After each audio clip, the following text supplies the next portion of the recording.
Why are Asian American community resources often limited? Have you ever wondered why community resources for Asian Americans seem to be in short supply? It's a question that touches on many important aspects of life for immigrant and first-generation families.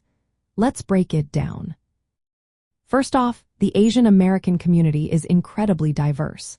It includes people from over 30 countries and speaks more than 100 languages.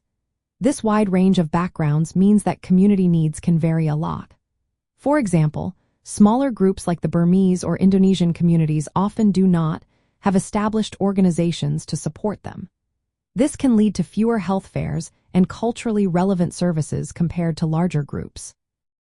Next, economic disparities play a big role in this issue. While many people think all Asian Americans are financially secure, that is not the case. Certain subgroups like Hmong, Cambodian, Laotian, and Vietnamese Americans face much higher poverty rates than the national average. This economic struggle makes it hard for these families to access affordable housing, quality food, and health care. Additionally, Asian American organizations often receive less funding than they need, which limits the resources they can provide.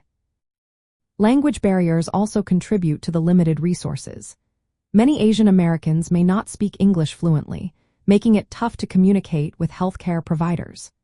Unfortunately, interpretation services often focus on larger languages like Chinese and Korean, leaving smaller language groups without the help they need. This can lead to misunderstandings in medical care and lower use of health services. Another factor is the underrepresentation of Asian Americans in data collection and policy discussions. When there is not enough data on the specific needs of different Asian American subgroups, it can lead to a lack of funding and targeted programs.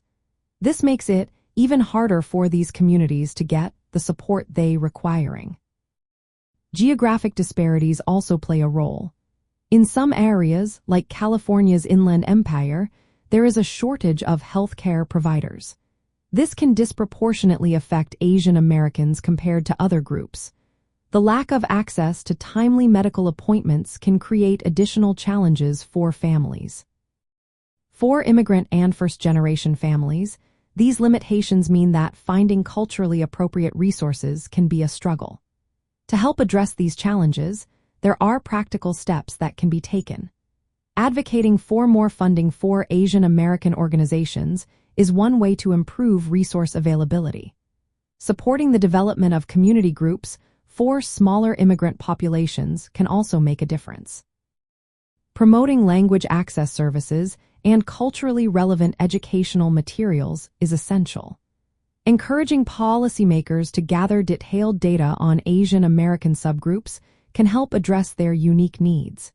Connecting families to local resources that respect their cultural backgrounds is another important step.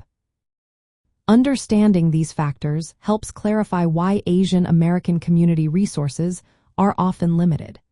By focusing on these areas, parents and community leaders can work together to improve support for immigrant and first-generation families.